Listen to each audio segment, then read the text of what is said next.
libro de Lucas encontramos una porción multiconocida y así leída por todos seguramente, pero también tenemos que centrarnos en las verdades sólidas que afirman y restauran la vida de cualquier creyente. Esto es la realidad de todo, y hoy vamos a sacar entre ellas una verdad sólida para nosotros, una verdad de la cual Dios está dispuesto a bendecirnos. Amén. Pues si ya lo tienen conmigo, es la historia del hijo pródigo, una historia patente y poderosa en el Señor. También dijo un hombre que tenía 2 hijos, y al menor de ellos le dijo a su padre: Padre, dame la parte de los bienes que me corresponden, y le repartió los bienes.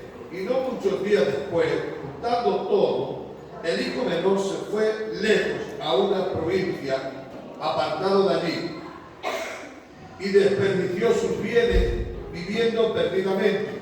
Cuando todo hubo malgastado, vino una gran hambre a aquella provincia y comenzó a faltarle. Y fue y se arrimó a uno de los ciudadanos de aquella tierra, en la cual envió a su hacienda para apacentar cerdos, y deseaba llenar su vientre de las algarrobas que comían de los cerdos, pero no le daban. Bueno, en esta primera parte quiero leer hasta donde el hombre toma una decisión. Un hombre que vive en una casa donde se supone que tiene todas las comodidades, donde vive realmente feliz, a gusto, y realmente no falta de nada en su hogar. Más aún así tiene siervos que le sirven y están dispuestos a hacerle aquello dentro de lo que cabe para que su vida sea más confortable. Pero llega un momento en el cual él quiere tomar una decisión y quiere probar qué hay fuera de aquella casa, de aquel lugar donde él vive. Y esto lo vamos a relacionar con los cristianos nacidos de nuevo en casa del Señor, disfrutando, teniendo todo a su alrededor, pero deciden explorar y deciden salir. Y Dios seguramente Dios está muy presto a ello, porque conoce su corazón, su sentir y su pensar.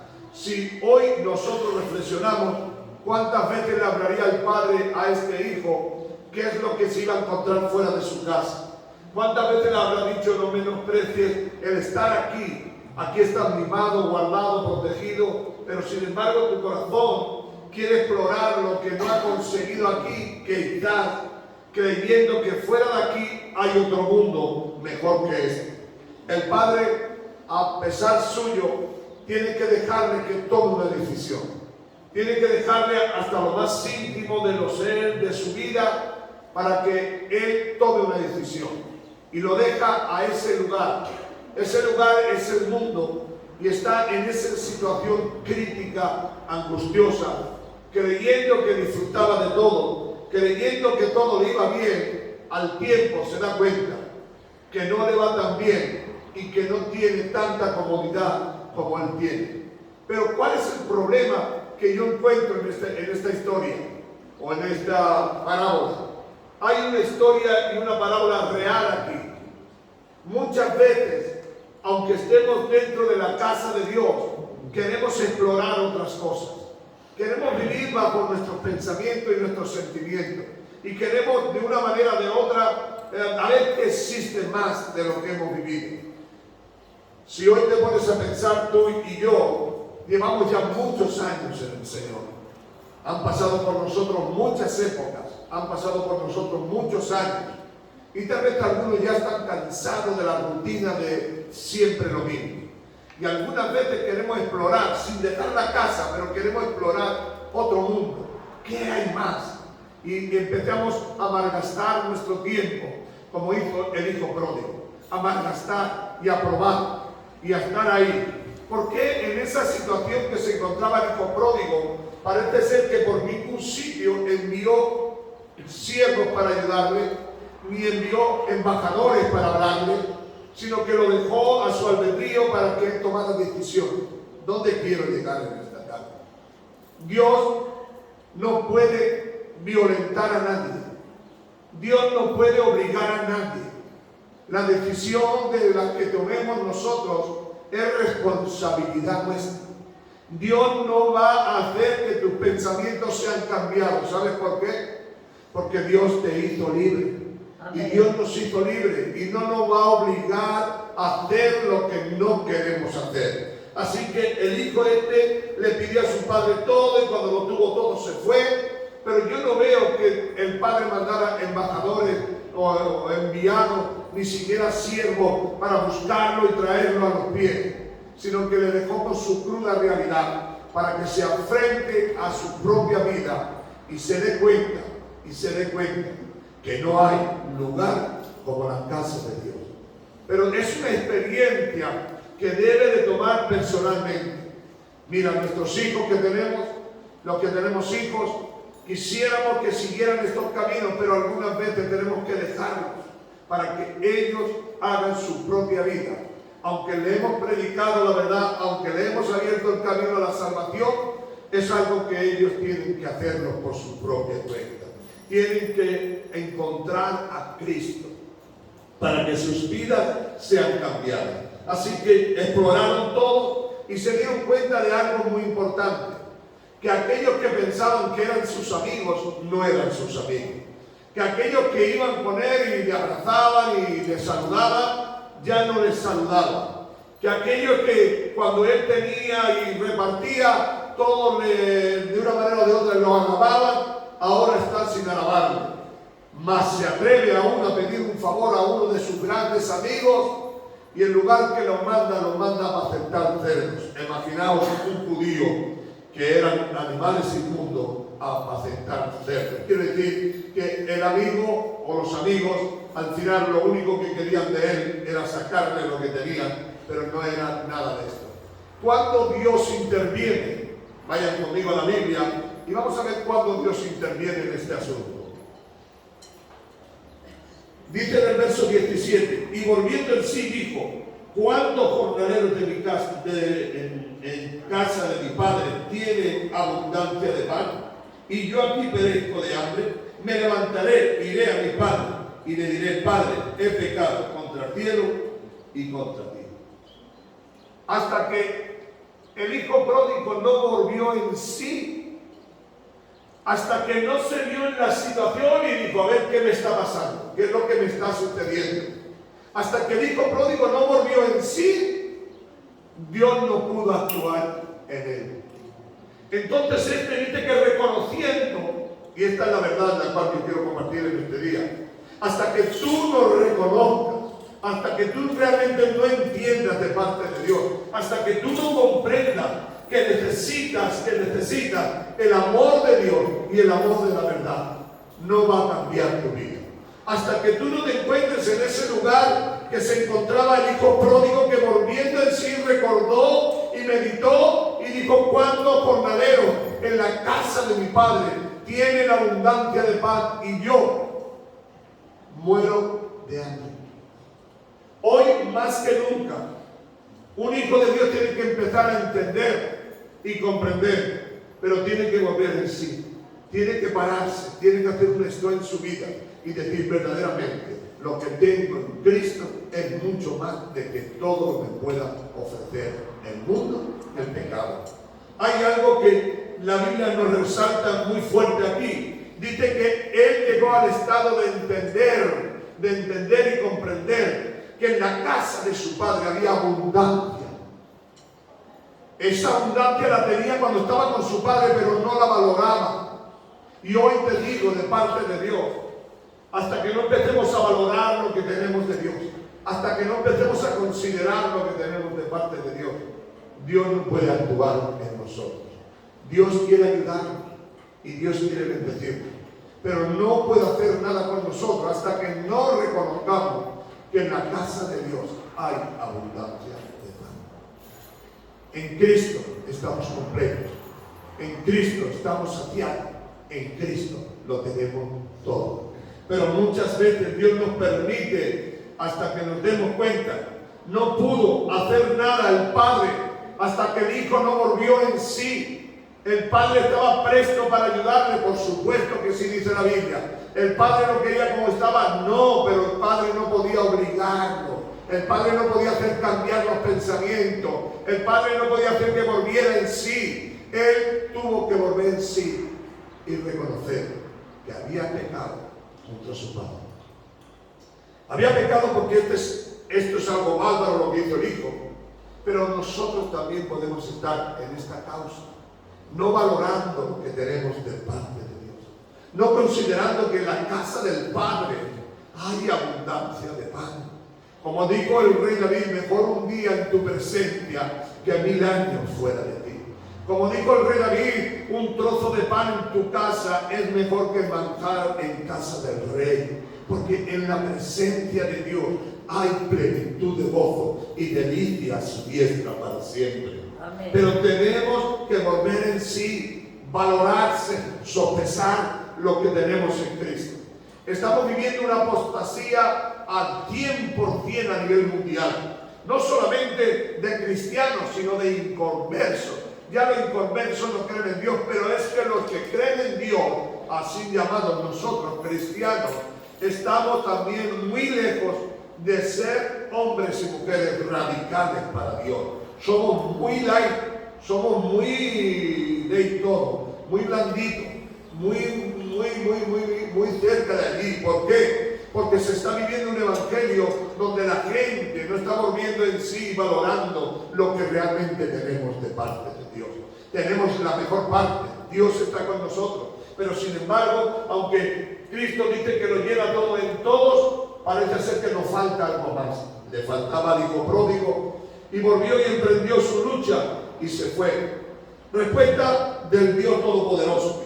Entonces dice en el verso 18, me levantaré, iré a mi padre y le diré, Padre, he pecado contra el cielo y contra ti, y ya no soy digno de ser llamado tu hijo. Hazme como uno de tus jornaleros. Eso es lo que él pensó en su mente.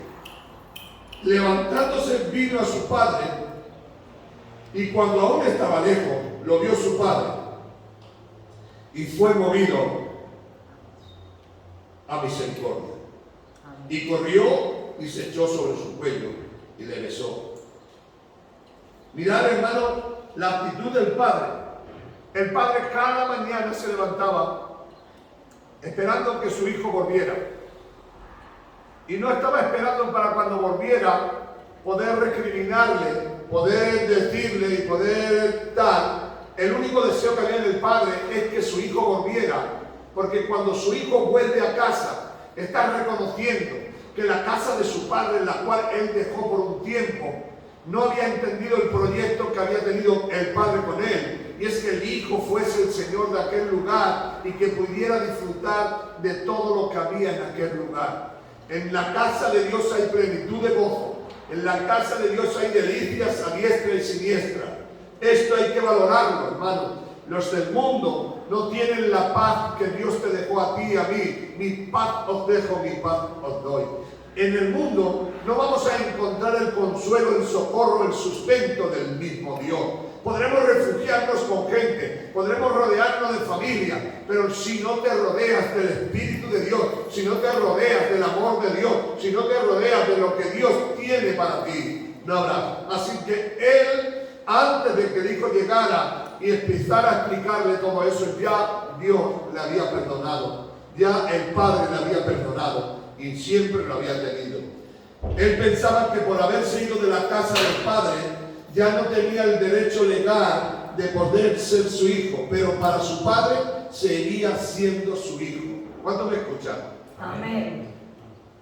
Él consideraba que ya no era su hijo, simplemente consideraba que podía ser un siervo más, que pudiera estar trabajando en la finca de su padre, pero no como hijo. Pero sin embargo, para el padre nunca dejó de ser hijo. El que tenga oídos para oír, oiga. Amén.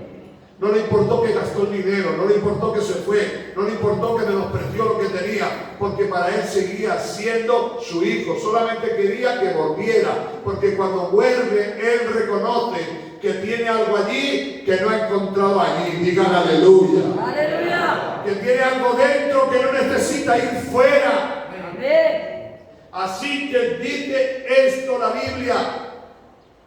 El padre enseguida dijo, venga, venga, lavarlo, vestirlo, asearlo, pero él no usó esto simplemente para poder tocarlo, sino que tirándose a su hijo, lo besó en el cuello y le dijo, pasa, ponerle ropa, vamos a hacer una fiesta.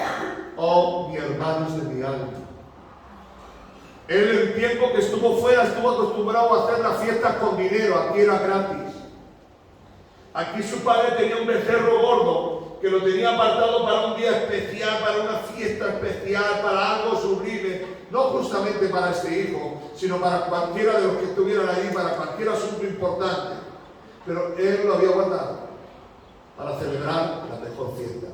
Y la mejor fiesta es que él dijo con esta frase, mi hijo se había perdido y lo he encontrado y está con nosotros. Hay algo que yo y tú debemos de aprender. Es tiempo de que reflexionemos y volvamos en sí. Porque hasta que tú no vuelvas y valores lo que tienes, te sucederá lo que sucederá. Hay un capítulo, en el capítulo 4 del libro de Daniel, versículo 28 y 30, hasta el 34, libro de Daniel. El rey Nabucodonosor es un rey poderoso que venció a Israel, se llevó todo el oro, mató a miles de personas, pero sucede que un día estando en su casa, se da una vuelta por el jardín y dice más o menos de este estilo, mira todo lo que he levantado y todo lo que he construido, ha sido con mi trabajo, con mi esfuerzo, porque soy un hombre que estoy en el trabajo, no fallo, esto y lo otro, todo esto lo he conseguido yo. Se olvidó de quién era el que había conseguido esto. No valoró que a todo aquello que había tenido es porque el Señor Jehová, o Dios Todopoderoso, le había permitido darle todas estas cosas. Así que él pensó y dijo, ¿cuántos hombres tengo a mi servicio? ¿Qué palacio más bonito? ¿Cuánto oro tengo en mi reserva? Y todo esto empezó a pensar y a valorar que lo había conseguido por su esfuerzo y porque era un hombre guerrero. Pero detrás de todo esto había estado Dios. Y Dios, por no darle la gloria a Dios, dice que lo hizo que durante todo ese tiempo lo echaran al campo y comiera hierba. Ahí lo tenemos, que leerlo en nuestra Biblia. Y se convirtió en un animal, comiendo hierba. Pero mirad, hermano, qué cosa más extraña. Dice que él, volviendo en sí, dijo dentro de sí, ahora reconozco que Dios es Dios y pone reyes y quita reyes. Ahora reconozco que Dios es el grande, el sublime. Y entonces le volvió la dura y entonces Dios lo bendijo. Pero para que él pudiera ser bendecido fue simplemente hasta que él no reconoció, hasta que él no recapacitó, hasta que él no valoró que todo lo que tenía había sido dado por Dios. Dios no pudo hacer nada. ¿Creéis que Dios no quería ayudar a Nabucodonosor? Un rey tan poderoso comiendo hierba, le creció el pelo como si fuera un animal, corriendo por medio de los montes. Ahí lo tenían todo como si fuera un salvaje, una bestia. No había nada, no había nadie. No, es que Dios estaba esperando que éste volviera en sí y se diera cuenta que todo lo que había tenido era por parte de Dios. Hoy más que nunca necesitamos entender de parte de Dios, hermanos, que todo lo que poseemos, es verdad que sí has sido un trabajador tal vez. Has trabajado, peleado, has luchado, has sobrado, has guardado y hoy tienes una buena manera de vivir económicamente, familiarmente, pero no olvides de todo esto, que es Dios el que te lo ha dado. No olvides, hermano, no pienses que ha sido tu esfuerzo, no pienses que ha sido tu sabiduría, no pienses que ha sido muy ordenado en tus hijos y en tu familia, no, piensa que detrás de todo esto ha estado Dios. Y Dios hace. Así que Nabucodonosor, hasta que no reconoció, hasta que no volvió en sí, hasta que no se dio cuenta y dijo, ¿pero qué hago yo creyéndome algo? Hermanos, yo quisiera decirte de parte de Dios. Muchas veces cuando estamos en el Evangelio, nos pasa como Nabucodonosor. Nos pasa en este sentido. Estamos en nuestra casa y dice, mira qué trabajador soy, como tengo a mi familia. familia, como esto, como lo otro, pero no le dan la gloria a Dios. A lo mejor le dan la gloria de boquilla, pero en hechos y en verdad no le damos la gloria. Pero cuando le das eso y llega un momento que te encuentras que en tu casa no va tan bien, que tus hijos no son como tú pensabas, que tu negocio o tu trabajo no funciona como deberían de funcionar, entonces vuelve en sí y decía, si yo tenía esto era porque Dios estaba conmigo. Hoy más que nunca necesitamos tener bien en claro. Una de las cosas que yo quiero más hablar a vosotros en esta tarde es de reconocer, de necesitar a Dios en todo lo que hacemos. Que Dios sea presente en nuestra casa, en nuestra familia, en nuestros hijos. Que Dios sea presente en todo lo que adquirimos y tenemos y poseemos. Siempre seamos agradecidos con Dios.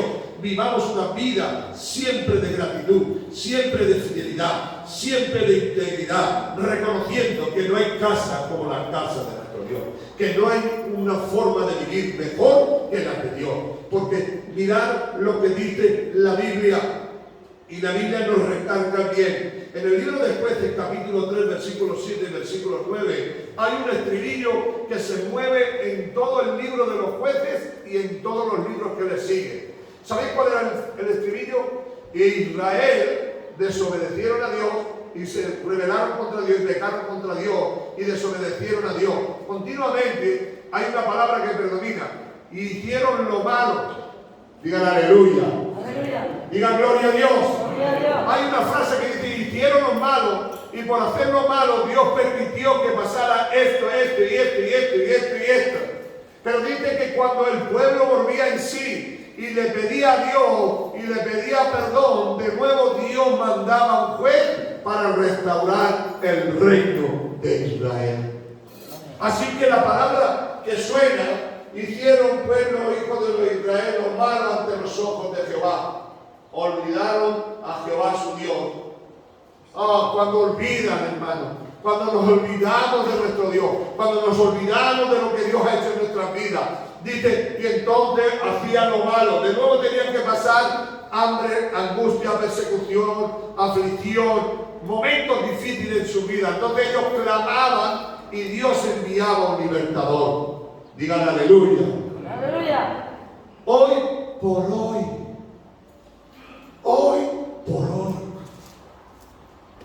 no hagamos lo malo, vivamos siendo agradecidos. No nos olvidemos de nuestro Dios. No nos olvidemos de que Dios nos sacó de nuestra vana manera de vivir. Voy a hacer una pregunta absurda algunas veces, pero real. ¿Cuántos leyeron las epístolas? Todas las epístolas. ¿Cuántos las leyeron? ¿Cuál es el tema central?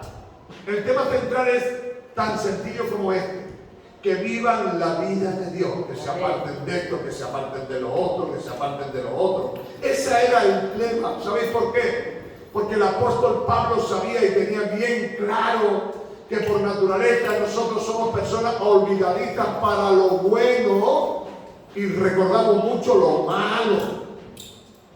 Cuando nos pasa algo bueno, parece ser que es muy rápido, pero lo malo nos dura. Así que los hijos de Israel, siempre que se olvidaban de Dios y no reconocían al Dios del cielo, ¿saben lo que pasa? Que Dios permitía que los otros pueblos que habían alrededor los esclavizaran, los maltrataran y los masacraran. ¿Por qué? Ese masacre que hacían con ellos era para que ellos se volvieran a Dios, porque se habían olvidado de Dios y porque habían hecho lo malo. ¿Y qué es hacer lo malo? Porque esta es la pregunta de hoy. Pues sencillamente la Biblia dice: el que sabe hacer el bien y no lo hace, le es contado por mal. Tú sabes lo que tienes que hacer como cristiano. Si no lo haces, te es contado por mal. No es que Dios sea así, no es que Dios te dice en esta noche y en esta tarde: el que sabe hacer lo bueno y no lo hace, le hace como pecado. Hoy por hoy debemos de entender la verdad. Dios no nos puede ayudar si no le pedimos ayuda. Así que cada vez que el pueblo de Israel se olvidaba de Dios y se rebelaba contra Dios, Dios permitía que pasara y que fuera un pueblo más como los demás. hasta que volvía en sí. Solo quiero mencionarte un personaje que tú y yo sabemos. Nos acordamos todo de Jonás. Tiene un mensaje, Jonás. Ve y predica en Nínive el arrepentimiento de un pueblo incircunciso para que se vuelva a Dios, porque si no Dios va a exterminar a este pueblo. Él entiende, él comprende que Dios es bueno y que al final Dios le va a perdonar. Y él no quería que Dios le perdonara, porque este pueblo había matado a muchas personas, habían hecho mucho daño al pueblo de Israel. Entonces él se va y se escapa. Pero mira por dónde te digo, hermano, cuando tú empiezas a leer el capítulo 1 hacia adelante, te darás cuenta que Dios no trata con él personalmente, Dios no va a buscarlo personalmente, sino que él, en lo más íntimo de su ser, quiere escapar de Dios. Y la Biblia dice, ¿dónde te escaparás o dónde dirás que el ojo de Dios no te vea? Ya te puedes ir donde quieras, ¿no lo ves? Así que Dios lo deja. ¿Y sabéis cuándo él volvió en sí? Cuando estaba justamente dentro del vientre del pez. Dice que estando en el vientre del pez, él reconoció y empezó a clamar a Dios, y Dios lo socorrió. Dios lo guardó. Pero, ¿qué necesidad tenía Jonás de haber estado en el vientre del pez, encontrando la muerte con los ácidos que tenía la barriga de este pez, con las cosas que tendría dentro? Pero se tuvo que ver hasta el agua, hasta el cuello, para que clamara al Dios del cielo. Algunos nos dice la Biblia que le dijeron el patrón de allí, anda dormilón, levántate y adora a tu Dios. El mismo mundo le tuvo que pegar una patada para levantarlo de la situación en la que estaba. Y te digo de parte de Dios, hermano, muchas veces la gente del mundo, Dios en su amor le permite y le dice, anda, ven, tócale. ¿Sabe lo que le dice? Ah, pues tú no eras cristiano, ¿cómo que estás aquí en esta situación? Ah, pues tú no eras uno de los que iban a la iglesia. ¿Qué te pasa ahora? Eres como uno de nosotros. Algunas veces Dios permite que estos mundanos te toquen la moral, como a Jonás, que le dijo, anda, levántate y adora a tu Dios, hombre. Ya está bien por cuánto tiempo. Hermanos y hermanas de mi alma, le quisiera simplemente decirle, Dios nos libre de que aclamemos a Dios cuando estamos en el vientre del pez. Es mejor clamar a Dios desde la montaña o desde el llano, ahí en aquel sitio donde Dios nos permita alabar y glorificar a Dios. No olvides nunca que todo lo que tienes es de Dios. Que todo como vives es de Dios. Y cuando te sales del plan de Dios, Dios guarda silencio. No te va a decir nunca Dios, pero hombre, esto no, Dios no. Dios no está, hermano, Dios no está llamando la atención. Oye, que no, hombre, que esto como va, no. Dios no te va a llamar la atención. La atención te la tienes que llamar tú mismo y decir, yo, un hijo de Dios, estoy aquí. El libro de Nehemías, hay una cosa muy importante, no lo vamos a leer, es en el capítulo 4. Es una cosa que a mí me encanta. Dice que poniéndose de acuerdo los enemigos de Israel, le mandaron un mensajero a Nehemías y le dijeron, mira Nehemías, escóndete en el templo porque te quieren matar estos hombres. ¿Sabes cuál fue la respuesta que dio Nehemías? Un hombre como yo huiría para escapar la vida, para salvar la vida. Oh, mis queridos hermanos, si tengo que morir, muero, dice Nehemías, pero yo me voy a escapar. Yo tengo una obra que hacer y ningún demonio ni ningún principado me va a matar de hacerla en el nombre de Jesús. Amén. Hoy te digo, hermano mío de mi alma, hoy te digo, si tenemos que volver en sí y ver cómo estamos andando, cómo estamos caminando, vamos a ponerlo en nuestro sitio, porque si tú no le clamas a Dios y reconoces como un hijo pródigo que había pecado contra el cielo y contra su padre, Dios no puede hacer nada, porque Dios no te va a obligar a ser cristiano. La frase más poderosa que encuentro en la Biblia es cuando Pedro, sus apóstoles le dicen, Señor, mira, todo esto se va, porque dice que el que no coma tu carne y beba tu sangre no tiene parte contigo. ¿Saben lo que le dijo Jesús? ¿Cuántos lo saben? A ver. Le dijo Jesús, ¿queréis yo también vosotros? Y Pedro tuvo que responder esta palabra, ¿dónde iremos si solo tú tienes palabra de vida eterna? Amén. Lo reconoció. ¿dónde voy a ir que esté mejor que contigo? Cierra tus ojos y vamos a orar a Dios. Y Dios nos haga de una manera recapacitar